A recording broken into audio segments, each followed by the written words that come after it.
పేతురనబడిన సీమోను అతని సహోదరుడైన ఆంద్రేయ అను ఇద్దరు సహోదరులు సముద్రములో వలవేయుట చూచెను. వారు జాలరులు. ఆయన నా వెంబడి రండి, నేను మనుషులుగా చేతునని వారితో చెప్పాను. పిలుస్తున్నాడు ప్రభు, నా వెంబడి రండి, పిలుపు, నన్ను వెంబడించు, పిలుపు, యేసయ్య పిలుపు. పేతురు అతని తమ్ముడైన ఆంద్రేయ వింటున్నారు. విని ఏం చేస్తున్నారు? ఇంకా ముందుకి వెంటనే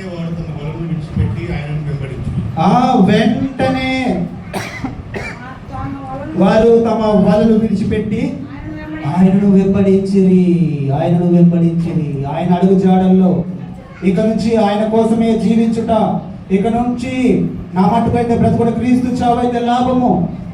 అప్పటి వరకు ఆయన పిలుపు వారి దగ్గరకు వచ్చేంత వరకు చేపలు పట్టే పని, సముద్రంలో ఓడ, సముద్రంలో జాలర్లు, చేపలు పట్టే పని, అదే వారి జీవితం, అదే వారి వృత్తి.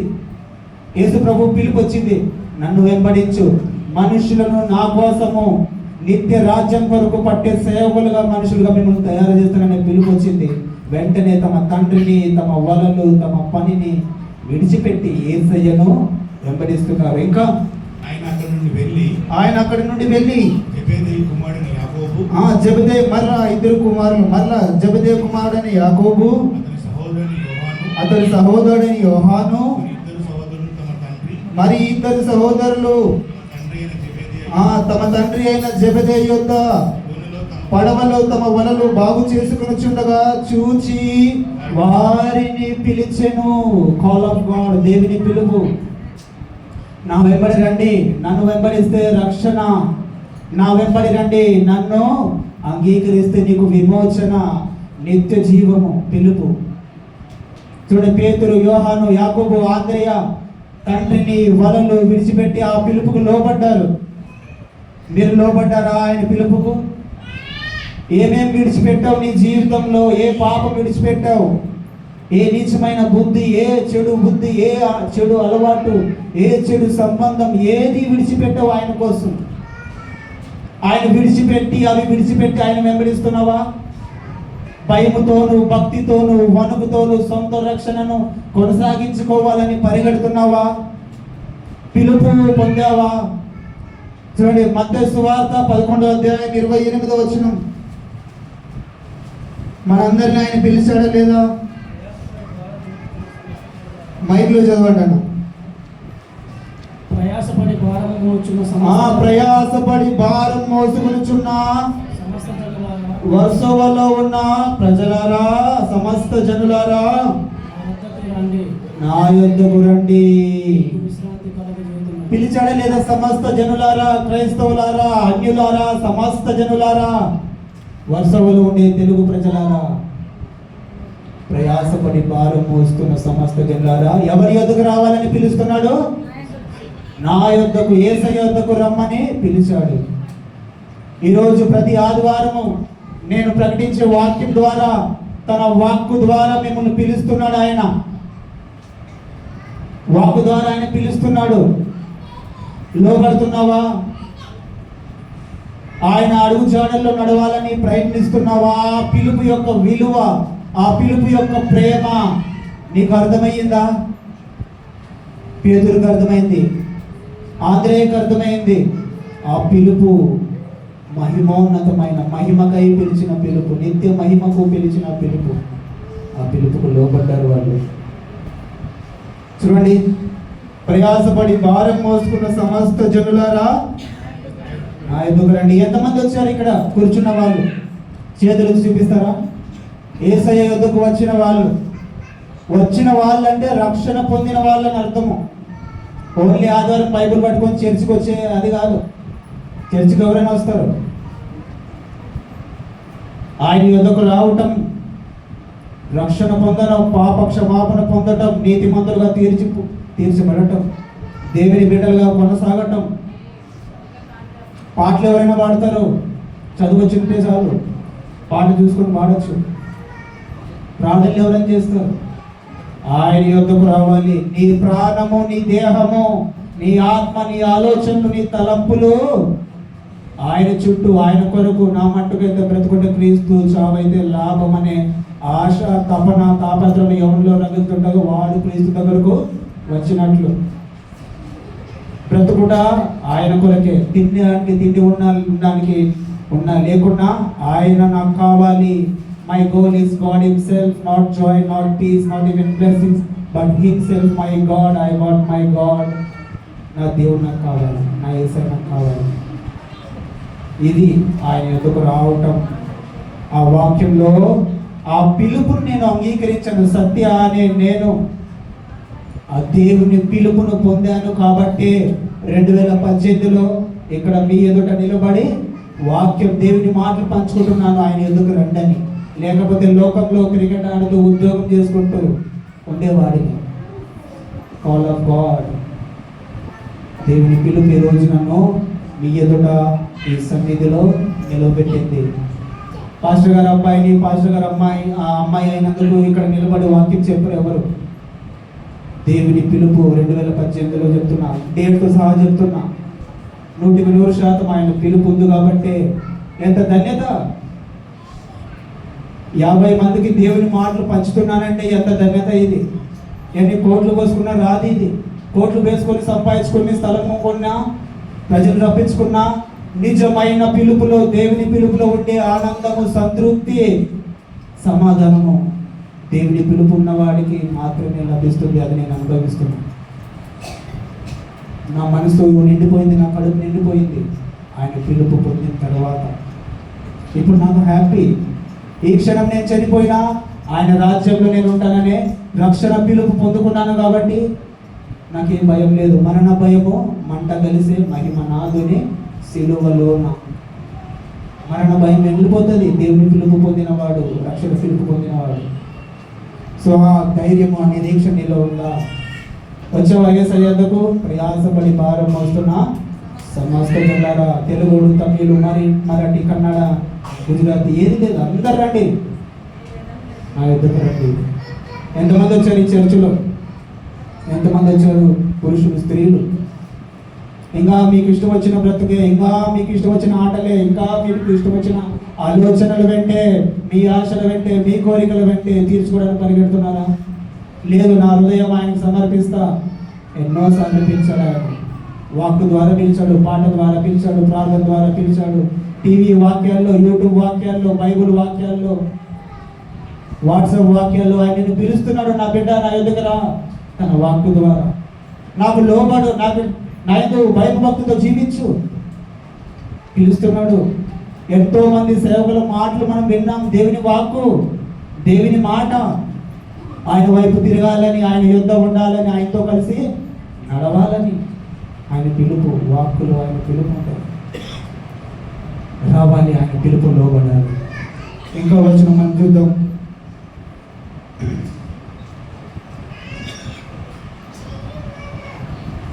సేవా పిలుపు గురించి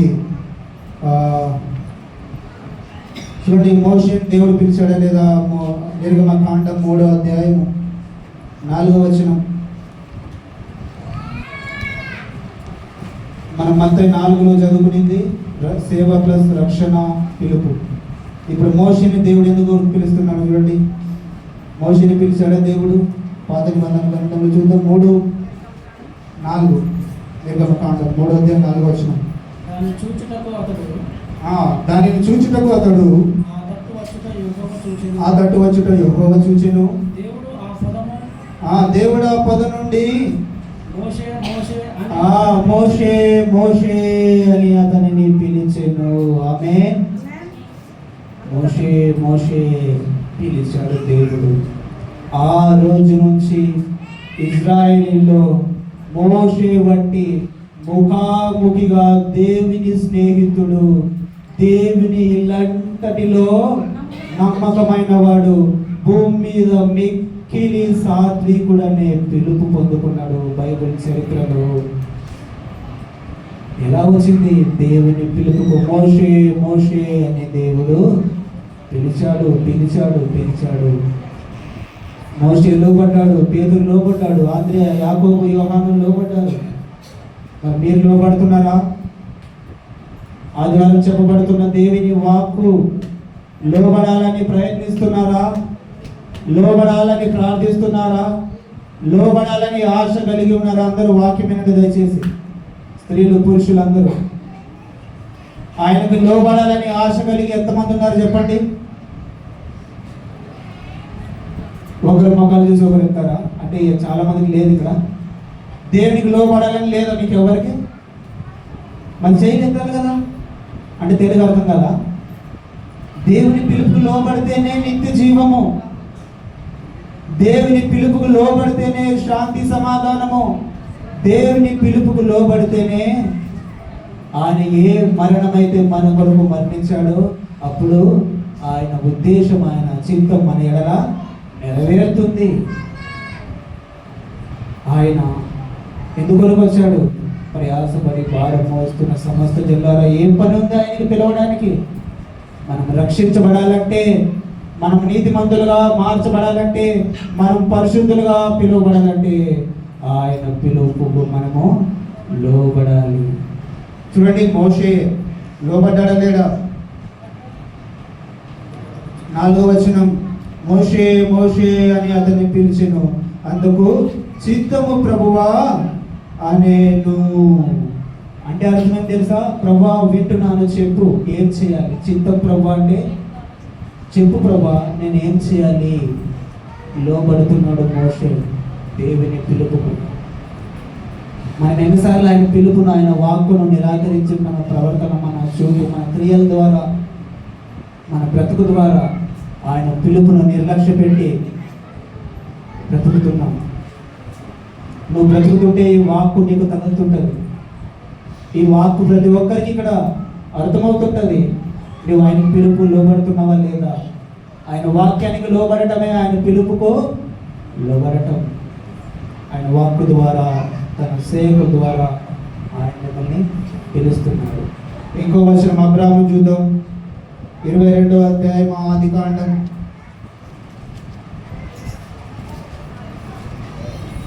దేవుడు అబ్రాహాము పిలిచాడు లేదా? అబ్రాహాము 22 ఆదికాండము 11వ వచనం. మైక్లో చదవాలన్నామా? మైక్లో చదవండి. యెహోవా దూత పరలోకము నుండి, యెహోవా దూత పరలోకము నుండి అబ్రామా అబ్రామా అని పిలిచెను అందుకతడు చిత్తం ప్రభువా అని. అబ్రాము కూడా ఏమంటున్నాడు? అబ్రామును పిలిస్తే దేవుడు అబ్రామా అబ్రామా చిత్తము ప్రభువా, నేను ఉన్నాను, ఏం చేయాలి చెప్పు ప్రభువా. ఇలా ఎప్పుడైనా దేవుని అడిగారా మీరు? అయ్యా నేను ఏం చేయాలి? రక్షణ పొందుటకు నేనేం చేయాలి? నీ బిడ్డలుగా ఈ లోకంలో కొనసాగడానికి నేనేం చేయాలి? చిత్తం ప్రభువా, చెప్పు ప్రభువా. ఎంతమంది అడిగారు? ఎంతమంది ఇలా ప్రార్థిస్తున్నారు? అలా చిత్తం ప్రభువా, చెప్పు ప్రభువా అనేవాడే ఈ క్రైస్తవ జీవితాన్ని కొనసాగించగలుగుతాడు. ఆయనతో మాట్లాడని వాడు, ఆయనతో సమయం గడపని వాడు, ఆయనకు ప్రార్థించిన వాడు ఆయనతో నడవలేడు, ఆయనతో ఉండలేడు. ఆయనతో మాట్లాడాలి చిత్తం ప్రభువా. అబ్రాము, మోషే లోబడ్డారు దేవునికి, పేతురు లోబడ్డారు దేవునికి, దేవుని పిలుపుకి.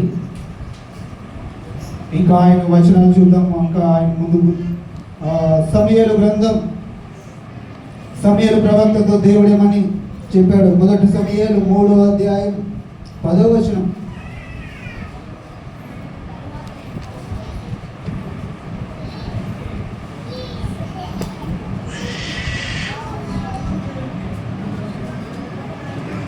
మొదటి సమూయేలు 3:10. తరువాత యెహోవా ప్రత్యక్షమై పిలిచి ఆ రీతిగా సమూయేలు సమూయేలు అని పిలవగా, సమూయేలు సమూయేలు అని దేవుడైన యెహోవా పిలవగా, దేవుని పిలుపు. సమూయేలు నీ దాసుడు వినుచున్నాడు ప్రభువా, ఆలకించుచున్నాడు. ఆలకించుచున్నాడు అంటే వినుచున్నాను చెప్పు ప్రభువా. సమూయేలు ప్రవక్త. సమూయేలు ఎంత గొప్ప ప్రవక్త అయ్యాడు! దేవుని పిలుపు పొందుకున్న తర్వాత ఇజ్రాయేల్ ప్రజల్ని ప్రశ్నిస్తున్నాడు, నా ప్రవర్తనలోను, నా సేవా జీవితంలోను, నా భక్తిలోను నేను ప్రవక్తగా ఉండే నాటి నుంచి నేటి వరకు దేని విషయంలోనూ నేను నిందారహితుడనై ఉన్నాను. ఏదైనా నింద నా మీద ఉంటే మీరు చెప్పండి అని ఇజ్రాయేల్ దేశాన్ని మొత్తాన్ని ప్రశ్నించిన గొప్ప ప్రవక్త సమూయేలు ప్రవక్త. ఎందుకు? దేవుని పిలుపుకు లోబడ్డాడు. నువ్వు కూడా నిందారహితంగా, పాపం లేని బిడ్డగా, పాపం లేని మనిషిగా, నీతిమంతుడుగా తీర్చబడాలంటే ఆయన పిలుపుకు నువ్వు లోబడాలి. సమూయేలు లోబడినట్లు. అపోస్తుల కార్యాలు పౌలు జీవితంలో పౌలు గురించి చూద్దాం. అపోస్తుల కార్యాలు 9వ అధ్యాయము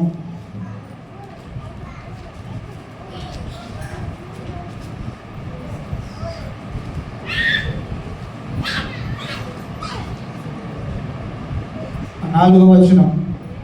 అతడు నేల మీద పడి చూడండి, అపోస్తులైన పౌలు క్రైస్తవుల్ని చంపుతున్నాడు. రక్షణ లేదు, మారు మనసు లేదు.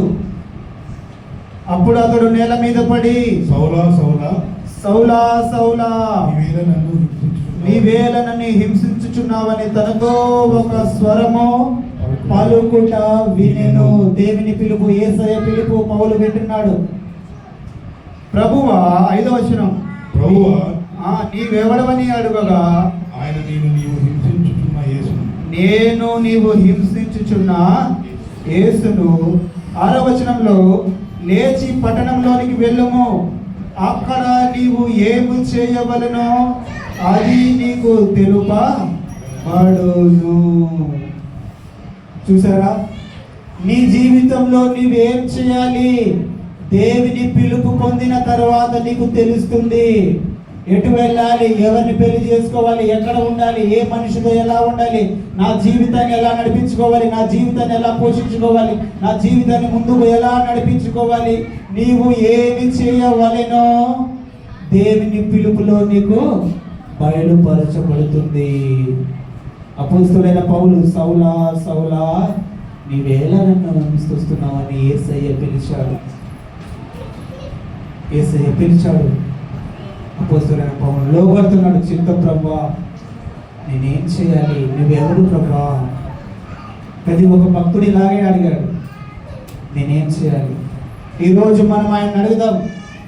మన భక్తి సరిగా లేదు, మన విశ్వాసం సరిగా లేదు, మన ప్రార్థన జీవితం సరిగా లేదు, మన బ్రతుకు బాగలేదు. పాపానికి, అవిశ్వాసానికి, భక్తిహీనతకి, దేవుడు అంటే, వాక్యం అంటే, సన్నిధి అంటే, ప్రార్థన అంటే చులకన తత్వానికి మనము బానిసలైపోయాం. వాక్యం అంటే సన్నసూపు. వాక్యానికి ఎంత ప్రాధాన్యత ఇస్తున్నాం, వాక్యానికి ఎంత లోపడుతున్నాం, సజీవమైన దేవుని వాక్కు అని ఎలా మనము ప్రేమిస్తున్నాం, ఎలా మనం లోపడుతున్నాం. దీన్ని ఎవడైతే వాక్యాన్ని ప్రేమించడో, వాక్యాన్ని చదవడో, వాక్యాన్ని వినడో, వాక్యానికి లోపడడో, వారి జీవితం కుక్కలు చింపిన విస్తరిలాగా చెల్లాచెదరమైపోతుంది. నీ వాక్యము నా త్రోవకు వెలుగు, నా పాదములకు దీపము. నీ వాక్యమే నన్ను బ్రతికించును, బాధల్లో నాకు నిర్ణయించును. దేవుని వాక్కు, దేవుని పిలుపుకు మనమందరము లోబడాలి. 2 తిమోతి, 1 తిమోతి చివరి వచనం. ఇంకా 2-3 వచనాలు ఉన్నాయి, కానీ సమయం మనకి లేదు. 2 తిమోతి 1:9. 2 తిమోతి 1:9. మన క్రియలను బట్టి కాక తన స్వకీయ సంకల్పమును బట్టి అనాది కాలముననే క్రీస్తు యేసునందు మనకు అనుగ్రహింపబడి ఉన్నది. క్రీస్తు యేసును మన రక్షకుని ప్రత్యక్షత వలన బయలుపరచబడినది. అయినా తన కృపను బట్టి మనలను రక్షించిన పరిశుద్ధమైన పిలుపుతో ఆయన మనలను పిలిచెను. ఎలాంటి పిలుపు అంటే ఇది? పరిశుద్ధమైన పిలుపు, రక్షణ కలిగించే పిలుపు. ఆ పిలుపుతో మనల్ని ఆయన పిలిచాడు. ఈ పిలుపుకు తగినట్లు మనము జీవించాలి. నీతిగా నిందారహితంగా భక్తితోనూ భయముతోనూ శాంతి సమాధానం అందరితో కలిగి ఉండి ఐక్యత కలిగి ఉండి మనము జీవించాలి. దేవుని కొద్ది మనం జీవించి ఆశీర్వదించును గాక. ప్రార్థించుకుందాం. దయచేసి అక్కడ కళ్ళు వంచండి, ప్రార్థించుకుందాం. ఇమానుయేల్ అన్న గారు ప్రార్థన చేస్తారు వాక్యం నిమిత్తమై.